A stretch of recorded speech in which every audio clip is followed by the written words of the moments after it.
You know, most of our lives we have been using something that we were given at birth, our name, but without ever stopping to question what it actually means, or more importantly, who actually owns it.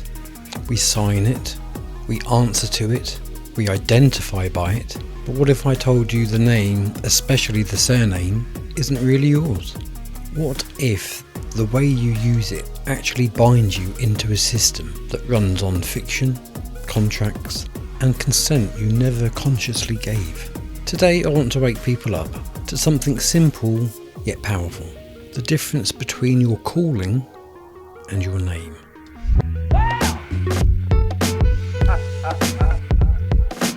Yes, hello, welcome to the channel. It's me, Chris, and I hope you are very well today. So, you see, our first names, those are our callings. That's why people say I was called Chris with a K, or I was called John, or I was called Sarah. Hey, these days. But the point is, it's your calling, it's not your name. The surname, that's the name, that's the legal construct, the label created by somebody else, often capitalised, registered, and controlled. And here's the key point to the surname. That name is copyrighted. It's owned. It's a piece of intellectual property in their system. And when you use it as if it was yours, you actually step into their jurisdiction. Dishonourably, because you're using something that belongs to another system. Their system, their fiction. Essentially, you're committing fraud because they get you to commit the crime by using what you think is your documents. The trap of using the name. When you use that name, you're saying, without realising it, yes, I'm part of your game. You're given consent to be treated as that legal fiction. And that's the trick of the whole system. You become the debtor, the surety, the one who has to pay. Because the creditor of that name, that registered entity, is the creditor. But once you wake up, once you realise that you're the settler, the beneficiary and the creditor, then the game flips. You regain control, you stop using the fiction, instead you manage it. You control it rather than letting it control you. That's what becoming the executor and settler really means.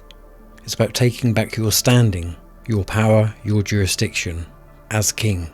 The birth record and the fictional financial system. So let's start back where this all begins. Your birth record. That document isn't just a record of life. It's also a financial instrument. Look closely and you will see the red lettering. That's not decoration. In accounting, red ink is used for financial records. Your birth certificate carries a CUSIP number. The same kind of identifier used for bonds, that's because it is a bond. A financial instrument used within the global system of credit and debt. And here's the thing, like we've said before, there is no real money in that system. It's all credit, all debt. The currency that we all use is fictional. The only real thing in the system is you. You. The one I'm talking to. Your labour, your sweat, your time, your energy. That's what they convert. They take your real value, your sweat equity, and transform it into a fictional number inside a digital ledger. That's the conversion that traps people. Real energy into fictional currency. And even then they want to take that from you in taxes and national insurance and swamp tax and bogey rates. It's ridiculous. Fiction can only be settled with fiction. Because everything in their system is fiction, fictional courts, fictional persons, fictional money, debts can only be settled with fiction. And that's why the Bills of Exchange Act 1882 allows debts to be discharged or accepted for value. It recognises that there is no real money, only instruments, pieces of paper, electronic entries, all circulating within this make-believe world. And that's why no real true fact is ever revealed in a courtroom. because everything there exists only in fiction. The court, the judge, the plaintiff, the defendant, they're all legal fictions. The only real thing in that room is you. But the moment you use the name, the moment that you answer to that fiction, you step into their world and you become one of them. Stepping out of the fiction.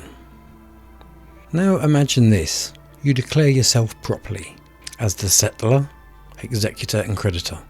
You acknowledge the fiction, but you don't become it. You retain your status as divine man, whatever you want to regard yourself as, but be careful what you do regard yourself as. But then you retain your status to be living in the private. In that position, you no longer act as surety for the debts of the corporate entity. You can engage with the system, but with limited liability, on your terms. And that's lawful. That's how true executors work. I'll give you an example. When somebody passes away, and you're the executor of their estate, it's you that settles the accounts, but you take no personal liability for it. And it's the same principle. You manage the fiction, but without becoming liable for it. The broader system and the illusion of control. This whole system, the monetary system, the legal system, even the voting system, sorry Graham, it all depends on one thing: control through consent. That's why recently governments have started demanding digital IDs when you turn up to the old polling stations to cast your vote than to tick the box. And remember what a box is on a page. It's not there. So who are you actually voting for? But they need that moment of recognition. That's when you hand over your jurisdiction, when you identify yourself as their fiction. It's all about maintaining cognizance, the legal awareness of your consent. Because once people start saying, hold on, I'm not that fiction, I'm me, the system starts to lose its power. It cannot implement control without your consent. And that is why we're seeing so many different levels now of ID systems, digital currencies, and surveillance mechanisms are being rolled out so fast because people are waking up. But here's the good news. This isn't about rebellion or anger, it's about awareness. When people can understand the difference between the fiction and the reality, between their calling and their name, they start living differently. They engage consciously, honourably, as private men and women who know the rules of the system but are no longer enslaved by them. We can begin to rebuild trust, trade and exchange around real value again.